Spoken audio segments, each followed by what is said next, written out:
Our top story tonight, OJ Simpson has died at the age of 76, a polarizing figure with his life shadowed by controversy when he was acquitted of killing his ex-wife and her friend in 1995.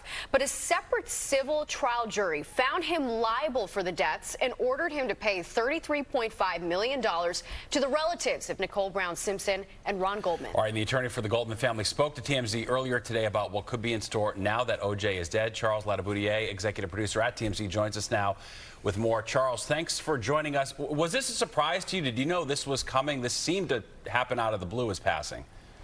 We actually had an inkling that he was not in good shape. There had been, obviously, there was a report last year that he had cancer, something that he sort of denied at the time. What he really denied was that he was in hospice care, but he didn't say anything about the cancer.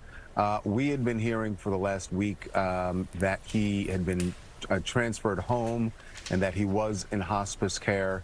And then late last night, we had a tip that he had passed away, and we were working this morning, first thing this morning, before the sun was up, trying to confirm that. And that was when his kids posted on his X account saying that he had passed away on Wednesday night from cancer.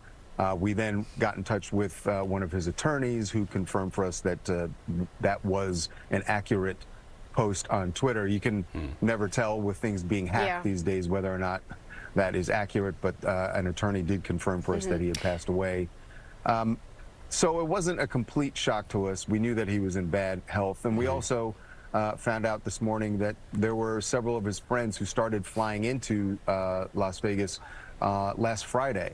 Friends who came by to say, their goodbyes, and clearly he knew that the end was drawing near. Yeah, and now that he's gone, that multi-million-dollar judgment still stands, and you actually talked to the attorney for the Goldman family, David Cook. What did he have to tell you?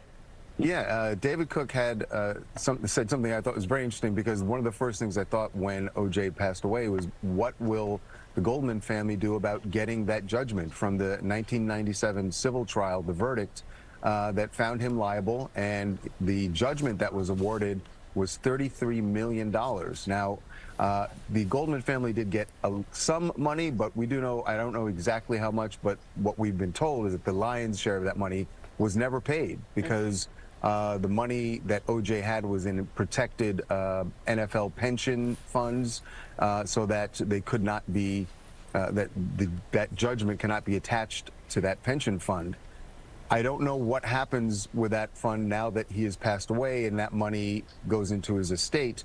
What the Goldman's attorney told us is that they are going to actively be looking into to see what kind of legal action they can take, to see what money the estate does have, OJ's estate has, that they can then go after to get some of this judgment, if not all of it. This is not something they're willing to let go, and you can't blame them. Yeah. This was the jury's ruling, and he's never adhered to it. No, it's unbelievable. You got to feel for that family. It's been 30 years now almost since the murder of their family members, so obviously that fight continues for them. All right, Charles, we appreciate it. Thanks so much for joining us. Okay, guys.